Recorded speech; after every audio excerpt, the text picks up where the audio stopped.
The second is to all the previous speakers who have already said everything that I want to say, probably better. I agree with everything that was said before this, except perhaps Dr. Garrido's comment that coffee and tea and alcohol may not be considered vital aspects of the global food trade system, especially after lunch.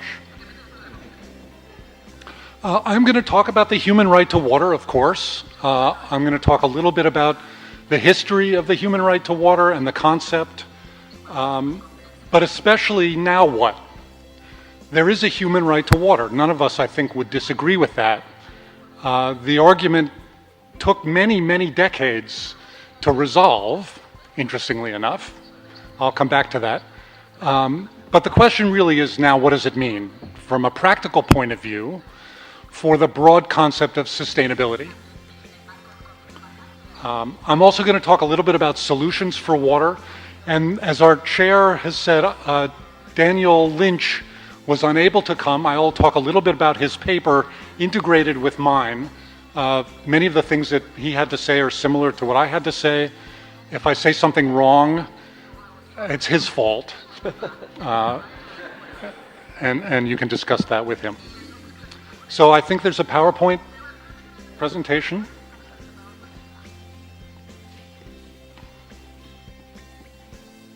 So let me start with a quote from Charles Darwin, who said, "If the misery of our poor be caused not by the laws of nature, but by our institutions, great is our sin."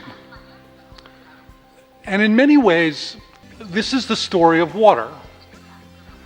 As someone previously this morning said, the problem is not that we don't have enough water to meet basic human needs and the human right to water. The problem is, I would argue, our institutions and our management and our economies. It's not that we don't have technology. It's not that we don't know how to provide basic water for everyone, but we have failed to do that. And I would argue, with credit to Charles Darwin, great is our sin. So the discussion about the human right to water has gone on for a long time. Again, someone this morning talked about the early human rights law in the 1940s that was mostly around political rights. That discussion extended to the 1960s, and there was a conversation about economic rights and a little bit about environmental rights.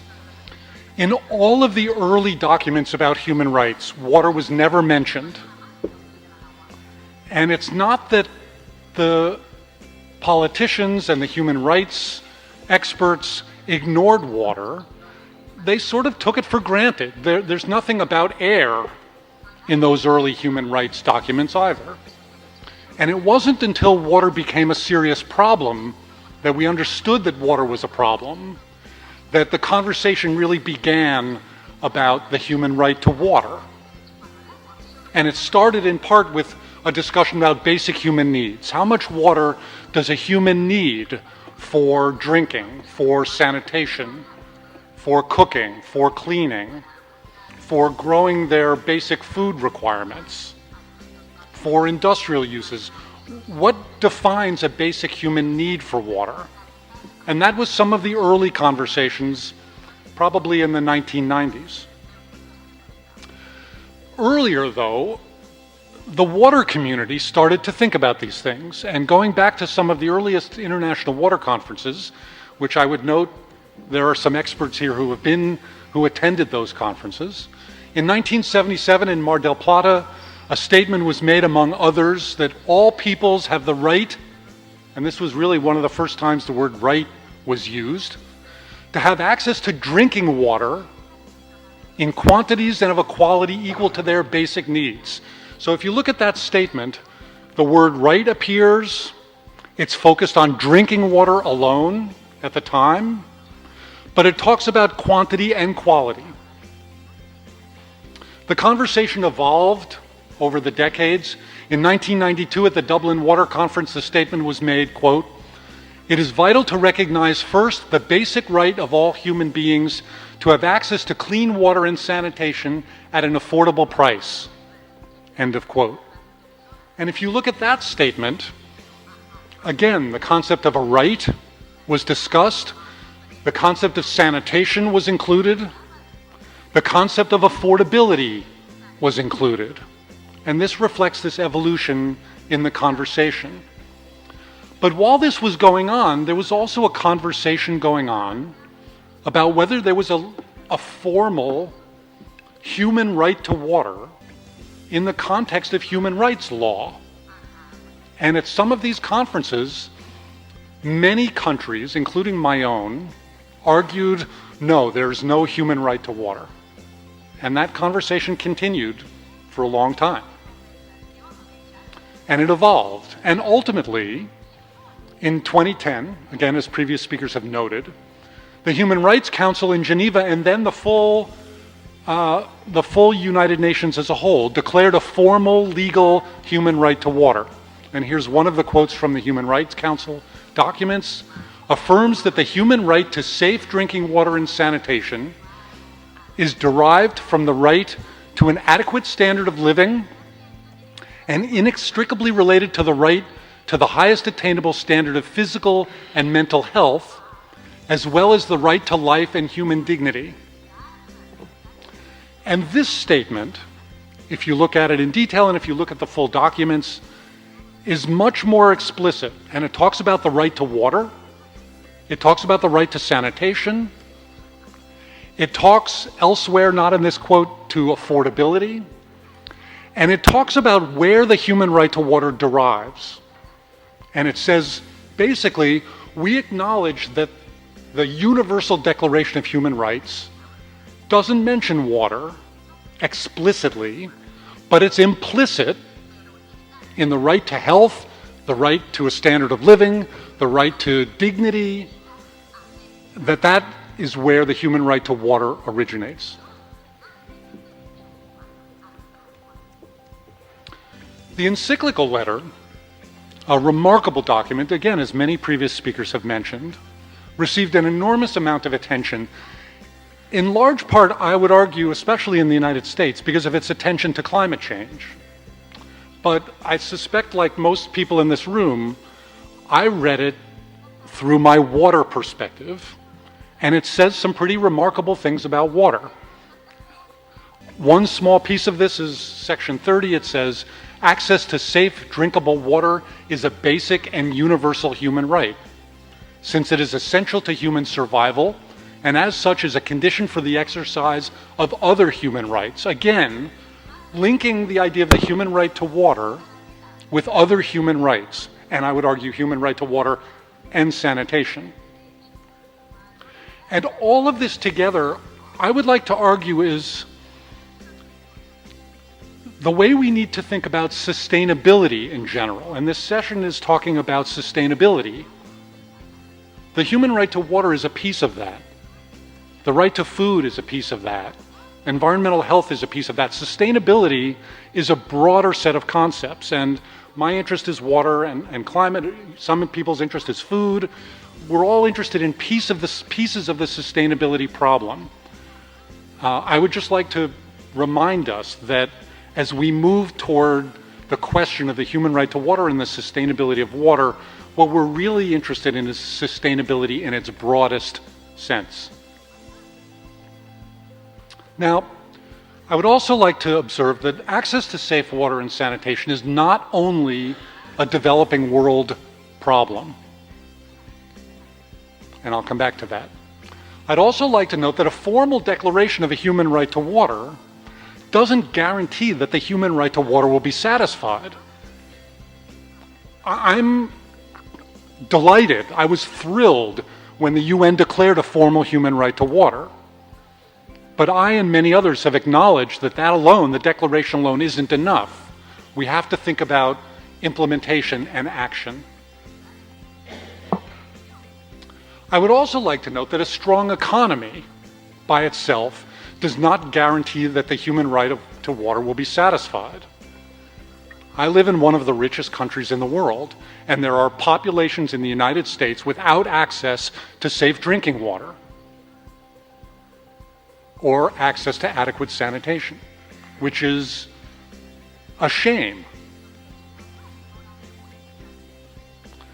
Many of you may have followed the disaster in Flint, Michigan, an urban center, a decaying, poor urban center in the United States, where for a variety of technical and political and economic reasons, which I won't go into, access to safe water disappeared for a very significant fraction of the population. And it had to do with old infrastructure, and it had to do with changes in the chemistry of the water, and it had to do with politics. But for many, many months, frankly, still today, there are populations in many of our cities that do not have access to safe and affordable water. It's inexcusable in the richest country, one of the richest countries of the world, and it's still a problem. But I would also note that in the Central Valley of California, for example, there are populations, again, some of the poorest populations, mostly immigrant, underrepresented populations, drinking water that is not safe for human consumption. In this case, water contaminated with nitrates. Nitrates from agricultural pollution, from septic sewage systems that are not adequate. And this is a problem that we've known about for decades and have failed to solve. Not because we don't have the technology, not because we don't have the money, but because politically we have not focused on it. And I would argue that's a violation of human rights. I'd also like to note, water is a fundamental human right, but it's also an economic good. And there's been a lot of conversation about the way that the human right to water and the economic value and economic properties associated with water management conflict. I don't think they have to conflict. I think we can manage water for the human right aspects and manage water for the economic good aspects, but we need to think about those as well. One quick comment, and again, we've heard a little bit about this. There is tension between the private sector and privatization of water and the human right to water. And that's natural, but I don't think it has to be that way. And I would note there are serious efforts underway worldwide. This is one example through the United Nations, through something called the CEO Water Mandate, to bring the progressive parts of the business community into conversations about sustainable management of water. And there are companies around the world who are doing remarkable things in moving forward, addressing sustainable water management, including the human right to water. What are the responsibilities of companies in addressing the human right to water? This is a document that was prepared by my institute, the Pacific Institute, and by the United Nations with some others on guidance for respecting the human right to water in the corporate private sector. And I think we should build on those efforts. We should get the good parts of this sector moving and influence those parts that are not moving in the right direction. So ultimately, one of the questions is, how do we move from rights to responsibilities and to action? And I would note that in Professor Lynch's paper, he sets out some principles on responsibilities for implementing the human right to water. I won't go into them in detail. I would recommend that as these documents are published and shared, you take a look at that. And here's a quote from Nelson Mandela, interestingly enough, in the context of water management. He said, "It is one thing to find fault with an existing system," which parenthetically we're all good at. "It is another thing altogether, a more difficult task, to replace it with another approach that is better." We're able to find problems. Let's get better at finding solutions. And in that context, let me offer some solutions. I'm going to offer this in the context of what I call the soft path for water. It's perhaps a way of thinking about the broad concept of sustainability, with the idea that the hard path was the approach we took in the 20th century of building primarily hard infrastructure. And let me contrast these two ideas.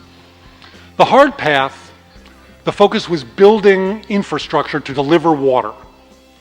Dams, aqueducts, pipelines, groundwater systems, to meet the demands that we thought were coming.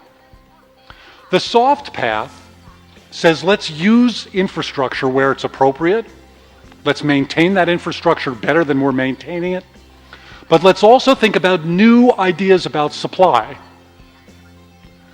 Instead of trying to tap rivers that are already overtapped, instead of building a pipeline from the next watershed over,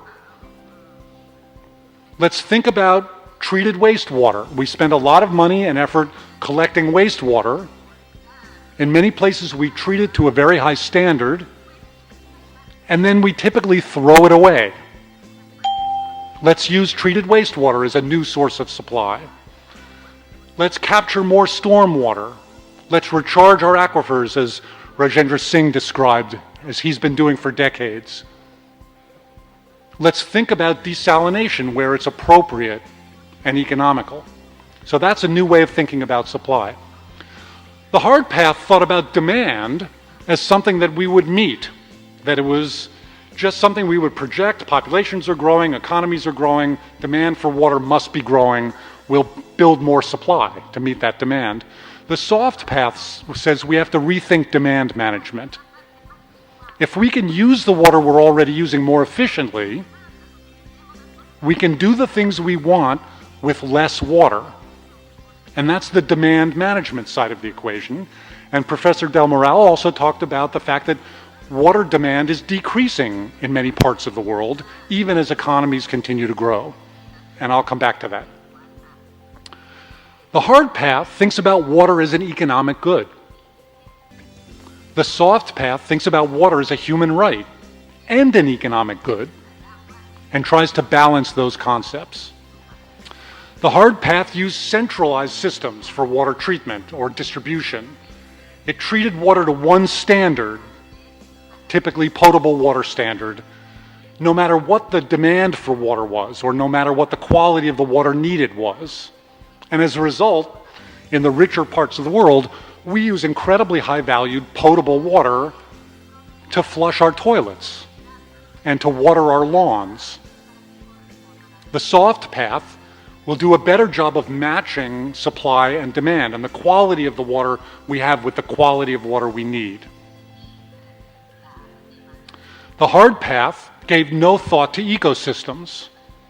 We either didn't understand that ecosystems were damaged by water policy or we didn't care. Well, today we understand, and maybe we care more, but the soft path integrates ecological protection as a fundamental part of water management. We have to protect ecosystems as well. The hard path used centralized management systems, big utilities, state systems, federal systems, national systems. The soft path will use community scale systems. We'll bring women into the conversations about water management. We'll use community approaches in a way that's decentralized rather than centralized. And in many places, centralized systems still make a lot of sense. I'm not suggesting we throw those out, but we manage water in a more comprehensive, integrated way. And one of those factors is integrating, for example, water management and energy management. Typically, we have energy utilities over here and water utilities over here, and they never talk to each other. But we know that it takes energy to move and treat and deliver water. We know that it takes water to produce energy. And if we could only get those systems talking to each other, and our food systems and our ecological systems, we move more quickly and more effectively toward broader sustainability. And that's part of the soft path as well. So ultimately, I would like to argue that steps toward true sustainability have to encompass the human right to water and give special attention to those still deprived of the most basic access to safe and affordable fresh water and sanitation. But it has to do more. It has to take an integrated approach to all of the environmental sustainability and equity concerns that we face. Thank you very much.